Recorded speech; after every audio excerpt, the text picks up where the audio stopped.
noo Itoobiya way dhamaatay waqtigeeda wayna baxaysay dalkan dadoo leh Itoobiya noo joogayso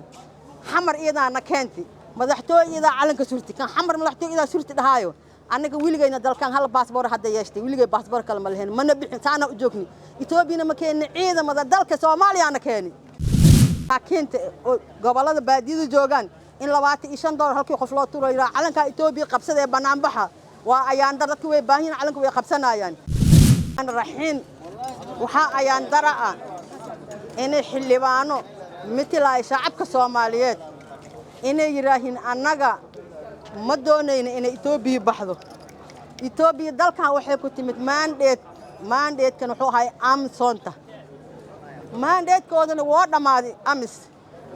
annaga waxaan dal Soomaaliya oo dawlad leh sharciyaynu ku yimid ay ku timid amis sharcigii ku timid dhamaaday go'aan waxa ku gaaray markii dadkii hore ay ku gaareen gruubka hore ku gaareen Itoobiya waa dal diriskayna Masarna waa dal diriskayna dalkii aan unka u baahano aan keesa karnaa madaxweynaha jooga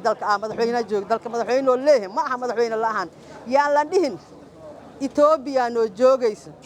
xamar iyadaana keenti madaxtooyada calanka surti kan xamar madaxtooyada surti dhahayo anaga wiligayna dalkan hal baasboor hadda yeeshtay wiligay baasboor kale ma lahayn mana bixin taana u joogni Itoobiyana ma keenin ciidamada dalka Soomaaliyaana keeni calankan ciidankaana kii horna iga suran kan iga suran Itoobiya waxay ku timid sharcigeedana waa dhamaaday oo amis way baxaysay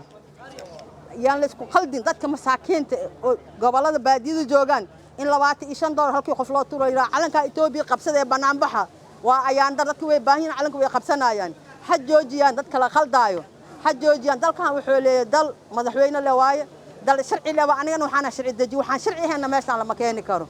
Itoobiya mandateeda dhamaadi way qulqulaysa Itoobiya ku noqoto aniga badka ma hadloo wax kale ka deeyna male badateedana dawladda u taalay wixii sharci laakiin waxaan diidanahay masaakiinta la soo barakicina la leeyahay banaan baxay hooda lacagtaan qaata hala joojiyo dadka dhahay aniga waxaan ka jeedaa koonfur galbeed dad walaalaheena waaye